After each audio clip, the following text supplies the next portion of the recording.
इंसानों का दिल जीतना एक आर्ट है और हर इंसान के अपने अपने तरीके होते हैं। अस्सलाम वालेकुम, मैं नज़ीर शेख।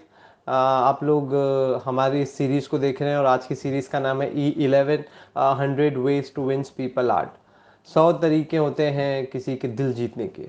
समझो कि आप एक प्रोग्राम अटेंड करने गए हैं और वहाँ तकरीबन 30-40 लोग हैं और आपको सबके साथ हाथ मिलाना है। और सबसे बड़ा प्रॉब्लम ये है कि आपको कोई जानता ही नहीं। पहले आदमी ने एकदम नॉर्मली आपसे हाथ मिलाया और कहा वेलकम। दूसरा आदमी बिजी था किसी और के साथ बात करने में और आपने उसको सरप्राइज कर दिया हाथ मिलाने के लिए, तो उसने आपसे हाथ मिलाया और फिर अपने दोस्त के साथ बात करने में लग गया। तीसरा आदमी फोन पर बात कर रहा था तो उसने आपको दूर से ही देख लिया और दूर से ही हाथ बढ़ा लिया ताकि जल्दी मामला खत्म हो जाए। चौथे आदमी के पास आप जब गए तो वो खुशी से उठा, आपसे हाथ मिलाया और स्माइल करते हुए आपसे हालचाल पूछा और उसकी बॉडी लैंग्वेज ये जता रही थी कि उसको आपसे मिलकर कितनी खुशी हुई है। अब सवाल ये है कि आपके दिल में सबसे ज्यादा इज्जत किस शख्स के लिए होगी। पता ये चलता है कि किसी का दिल जीतने के लिए ना तो पैसे की जरूरत है, ना तो कोई पावर की जरूरत है, ना तो कोई रुतबे की जरूरत है।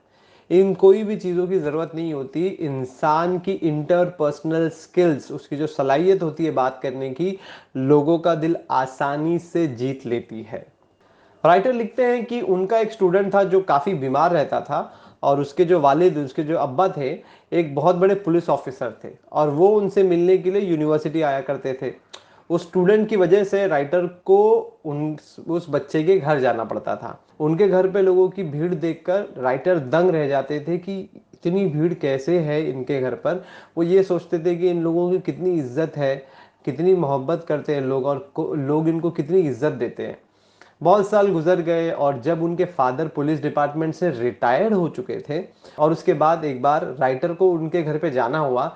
जब वो घर में घुसते हैं तो देखते हैं कि 50 कुर्सियां लगी हुई है और उस पर सिर्फ एक आदमी बैठकर टीवी देख रहा है और एक नौकर है जो चाय पानी सर्व कर रहा है। जब राइटर वहां से निकले तो वो सोचने लगे कि ऐसा क्या हुआ कि रिटायरमेंट से पहले इनके घर में इतनी भीड़ हुआ करती थी, रिटायरमेंट के बाद अब ये हाल है। मेरे ख्याल से आप लोग भी स्टोरी से कुछ बात तो समझ ही गए होंगे। वो इंस्पेक्टर ने लोगों का दिल अपने अच्छे स्वभाव, हमदर्दी और आजीजी से नहीं जीता था, बल्कि अपनी पुलिस की रुतबे और कनेक्शन से जीता था। जब वो नौकरी गई तो उसको छोड़कर उनके लोग भी चले गए।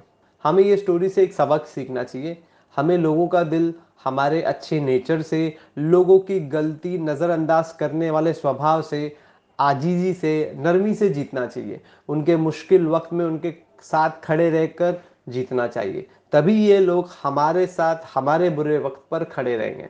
हम अपने पैसे और पावर से लोगों को अटैच ना करें, क्योंकि जिस दिन ये जाता है वो लोग भी चले जाते हैं। और ये हमने हमारी जिंदगी में देखा है, पर हम इससे कभी सीखते नहीं। हमें हमें इन सब चीजों से सीखना चाहिए। एक इंसान अपने घर पर पैसा, खाना, कपड़ा सब देता है, पर अगर वो अपना प्यार नहीं दे पाएगा ना, तो वो घर के लोगों का सिर्फ उसने पेट जीता है, पेट। उन लोगों का दिल नहीं जीता है।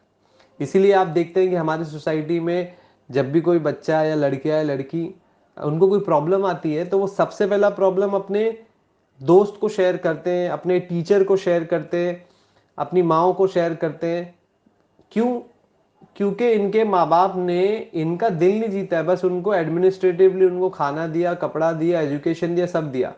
पर जो असल था, उनके साथ कनेक्शन फॉर्म करना, उनके साथ बैठ के बात करना, इतना कॉन्फिडेंस दिलाना अपने बच्चे को कि वो बच्चा खुद आकर अपनी प्रॉब्लम्स को आपको बताए। तो ये सब चीज़ें हैं, इस तरीके की चीज़ें हैं जो हमें सीखना चाहिए।